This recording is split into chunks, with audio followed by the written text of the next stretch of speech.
Ok, chào mừng anh em quay lại với kênh Gia Tam Gaming của mình nhé.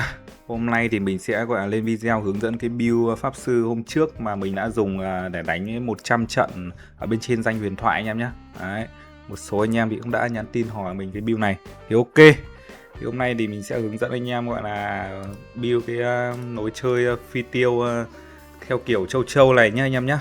Ok anh em ơi. Đấy, nối chơi này phù hợp cho những cái ác mà cung kiếm mà nâng HP nhiều. Đấy, nhưng mà sau lại có đồ chơi và muốn chuyển sang pháp sư chơi đổi gió này kia. Nói chung là chơi cũng khá là khỏe thôi anh em ơi, cũng không hề yếu hơn cung kiếm gì súng gấu anh em ạ. Đấy, nếu mà anh em gọi là build chuẩn thì khá là ok đấy.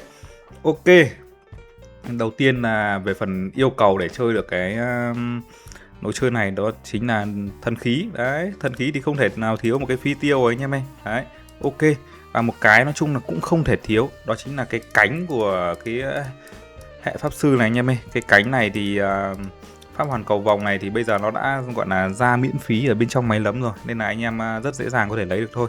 Đấy, cái cánh này thật sự rất là gọi là đỉnh của chóp cho pháp sư luôn. Đấy, bất cứ thể loại pháp sư nào cũng gọi là dùng được cái cánh này anh em nhé. Đấy, thế nên là dùng cái cánh này là quá ngon luôn.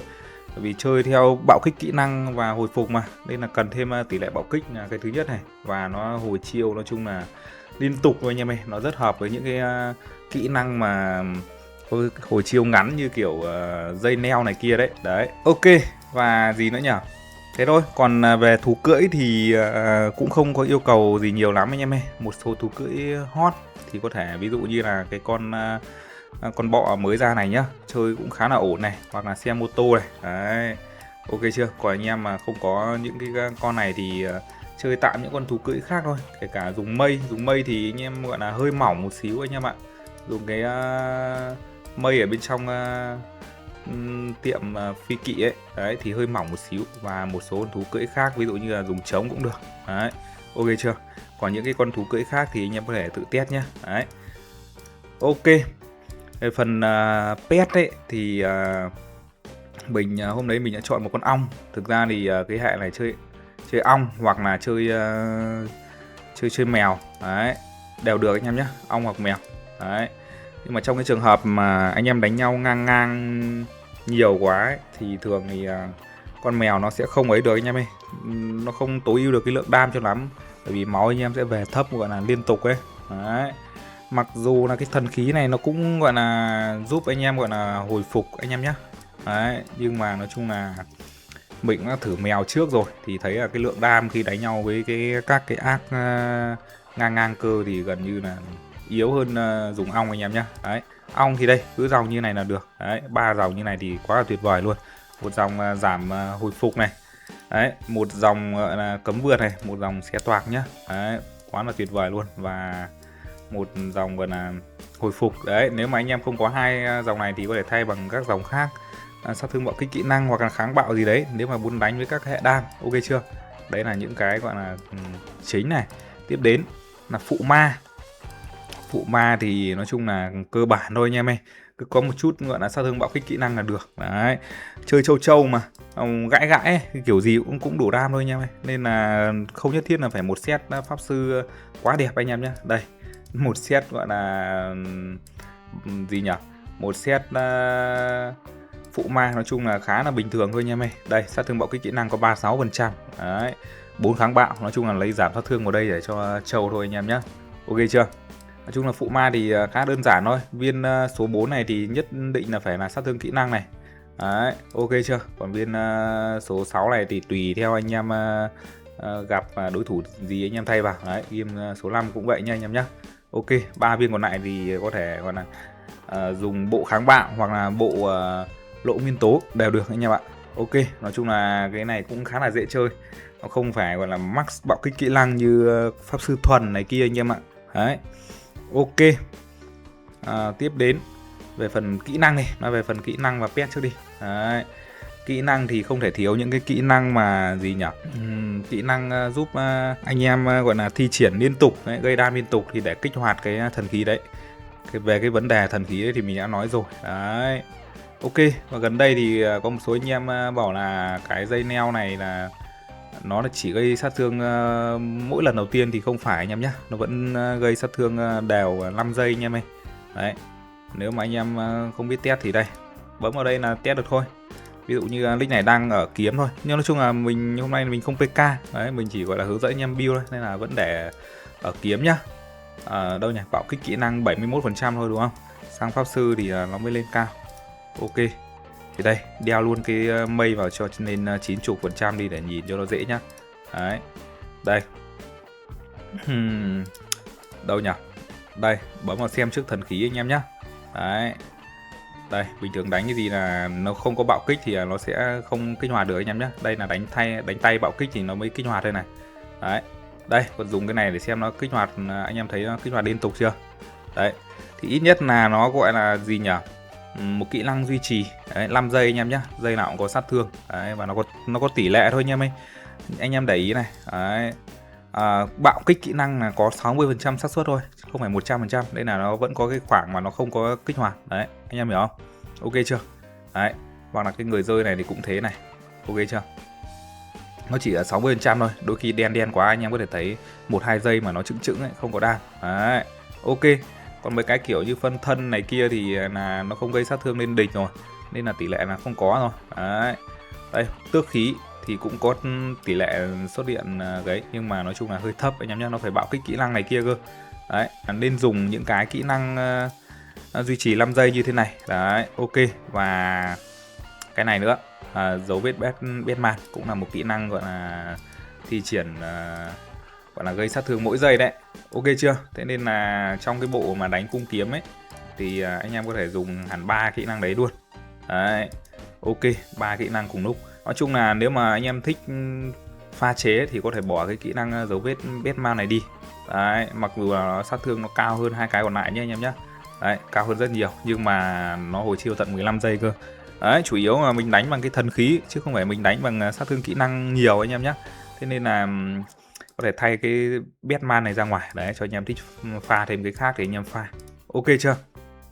Đấy nhá, test lại cho anh em thấy là dây neo này là vẫn duy trì 5 giây nha anh em nhé. Đấy, nói chung là như thế đã. Ok, tiếp đến là phần pet. Pet thì nói chung là cũng khá là linh hoạt thôi. Đấy, 4 con cơ bản. Đây, 4 con cơ bản là từ trái qua phải là anh em nào cũng có rồi nhá. Đấy, tùy theo trường hợp mà anh em gọi là muốn thêm đam hay là thêm phòng thủ vào thì anh em phải thay con này ra. Đấy, ok chưa? Thay con này ra, thêm một số con, ví dụ như con này thì nó cũng ra nhiều này, tăng thêm 5% bạo kích kỹ năng này. Đấy, không thì thay con khác anh em nhé. Ok, nói chung là khá nhiều con có thể dùng được, ví dụ như giảm tấn công của kẻ địch này. Đấy, đôi khi dùng cái con này gọi là chống sốc nhịp giữa cũng được này. Nói chung là tùy nhá, ở slot cuối này thì tùy thôi anh em ơi. Không thì dùng kể cả dùng cái con tăng tốc này cũng được. Đấy, giúp anh em gọi là tốc nhanh hơn thì anh em đánh gọi là xuyên xét pha đầu này kia ấy. Nhưng nói chung là cái bài nhiều tốc độ đánh này thì nó cũng cũ rồi anh em ơi. Đấy, gặp các cái hệ đam hệ yếc thì thêm kháng bạo vào thế thôi. Nói chung là cũng khá là đơn giản. Nói chung là cứ có 4 con này là được, con còn lại thì anh em thích pha cái gì anh em pha nhé.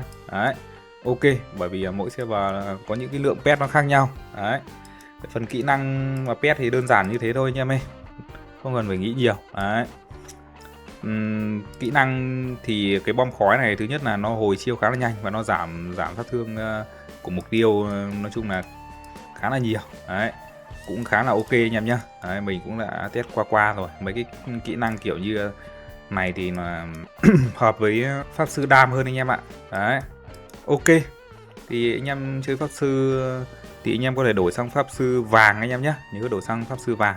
Đấy, ok, tiếp đến là những cái gọi là lơm rơm khác, ví dụ như là thủ hộ linh. Đấy, đâu, đây là tướng tinh anh em nhé, quên mất, đây là tướng tinh thì nói chung là anh em cứ chơi một bộ cơ bản chủ động như này, bởi vì là đây là một build nâng HP gọi là tối đa, nên là chơi cái con này cũng khá là ngon anh em nhé. Đấy, chơi con này khá là ngon. Nói chung là cứ gọi là dồn đam mấy cái khúc cuối phụ anh em ấy là khá là ok anh em nhé. Đấy, Ok, nói chung là anh em thích chơi một bộ khác thì có thể chơi bộ gọi là bị động hoặc là bộ khiên gì đấy. Nhưng mà mình thấy là trong cái phương án này thì cái bộ chủ động này vẫn là một cái bộ dễ chơi nhất anh em ơi. Đấy, tối ưu cái lượng máu của mình luôn. Đấy.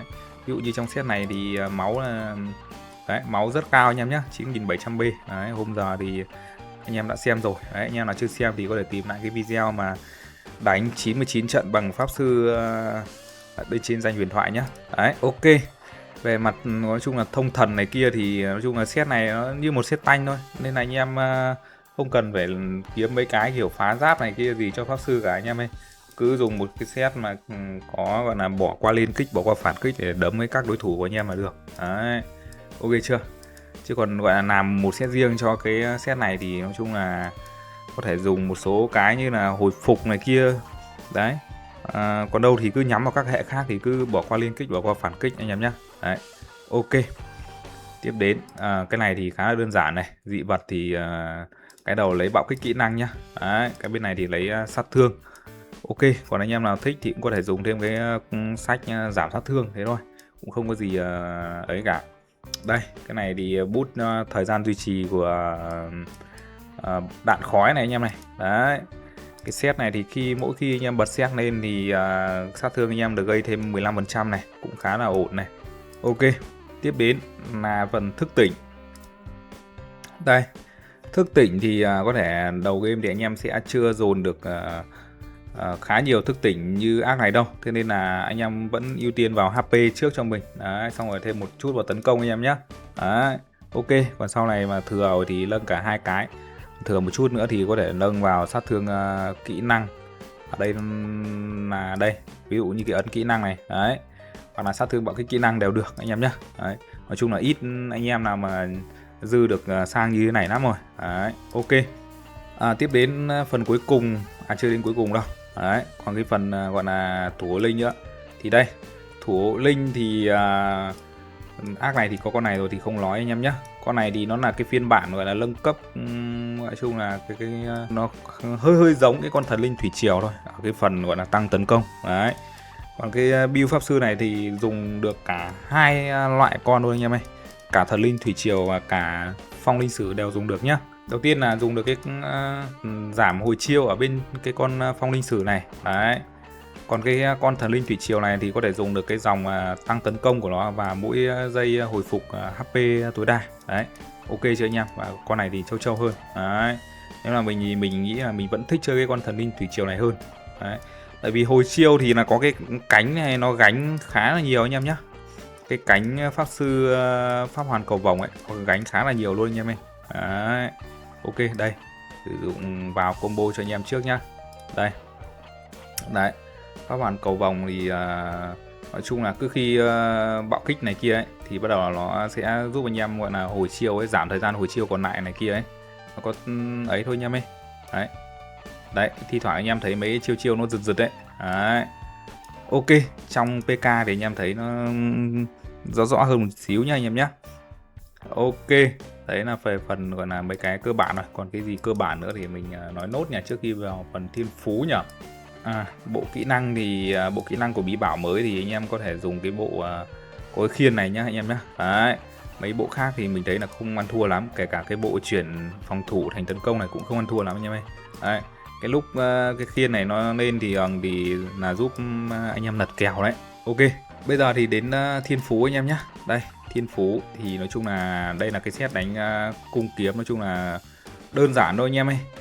Vẫn là 4 nhánh pháp sư. Thường thì đầu game pháp sư rất là dễ cộng, bởi vì là hai cái nhánh này của pháp sư nó có những cái điểm khác luôn anh em ạ.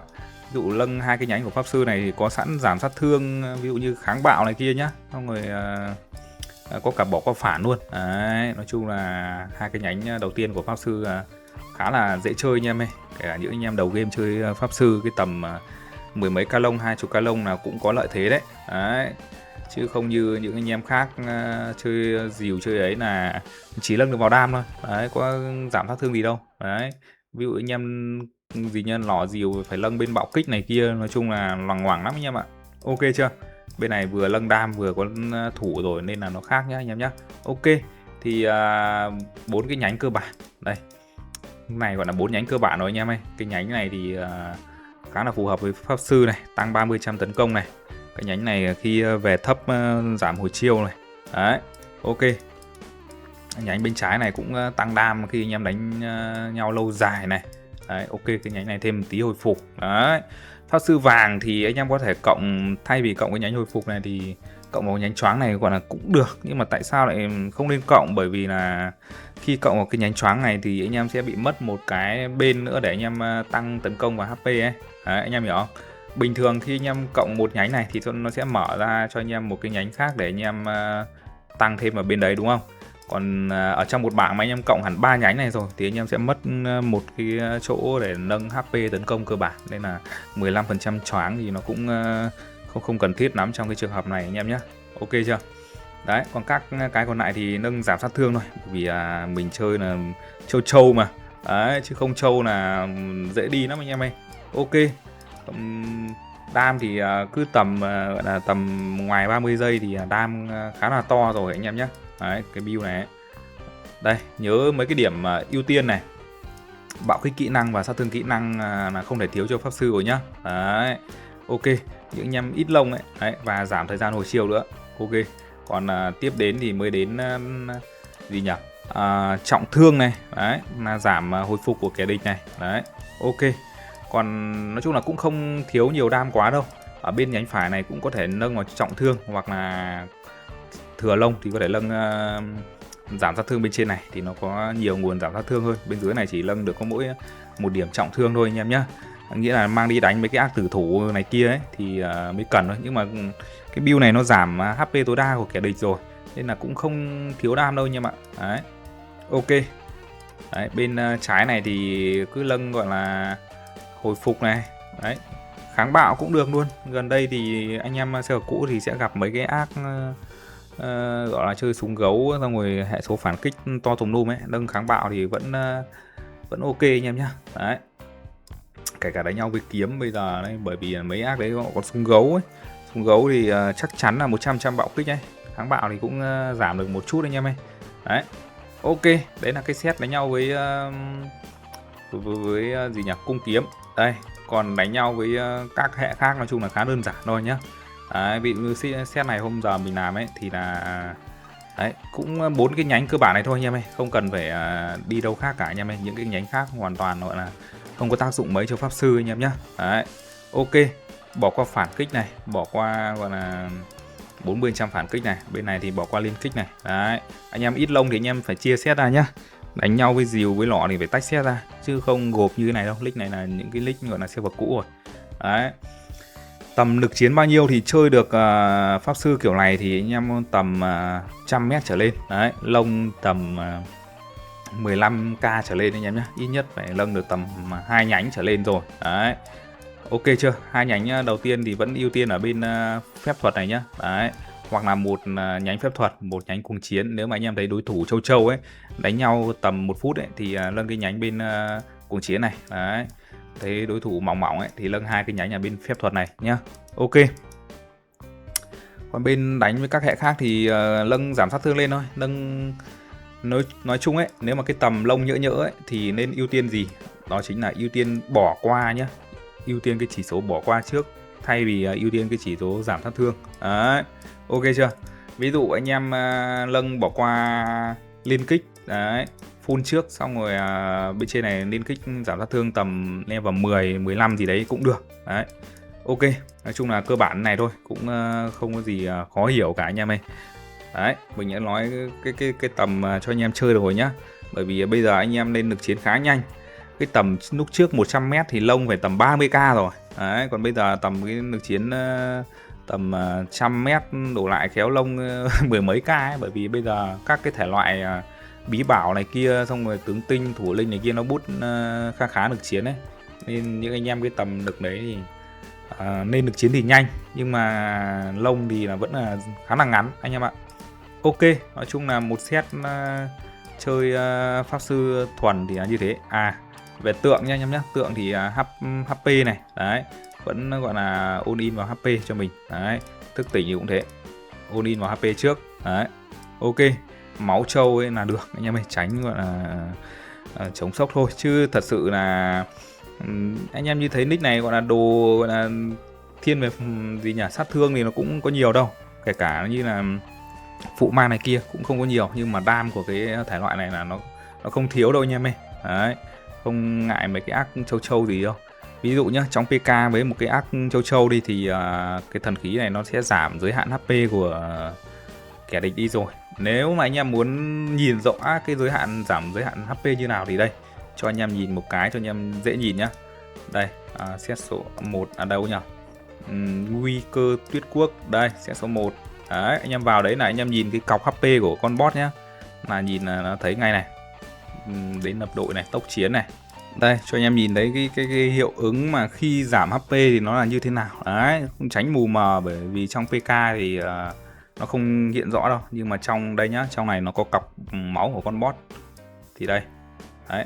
Anh em nhìn máu tối đa của con boss này. Đấy, nó giảm dần luôn nhá, 960. Đấy, anh em thấy chưa? Đấy, nó giảm theo đúng của nó như là 40%.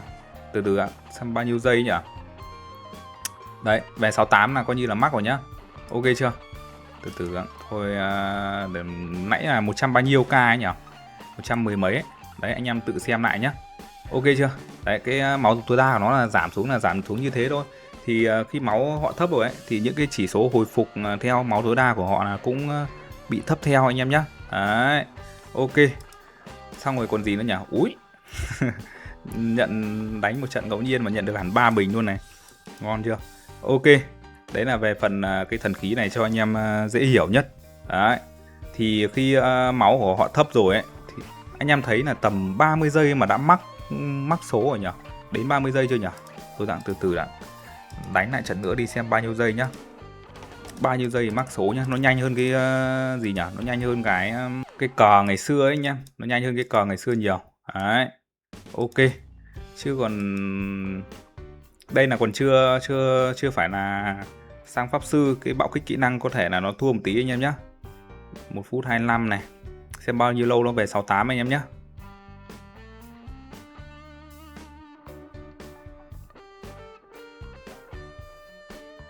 Đấy, tầm 25 giây, 26 giây. Đấy, ok. Tầm 25 26 giây thì nó sẽ mắc cái số của cái thần khí này rồi anh em nhé. Đấy, tối đa cộng dồn 20 lần này kia đấy. Ok, thì video này mình hướng dẫn anh em chơi pháp sư châu và chơi kiểu phi tiêu này nhé anh em nhé. Ok, video của mình đến đây là kết thúc. Và anh em nào có nhu cầu cần build ác đổi hệ hoặc là gặp khó khăn gì đấy khi chơi game thì có thể liên hệ qua mình nhé. Chào tạm biệt tất cả anh em.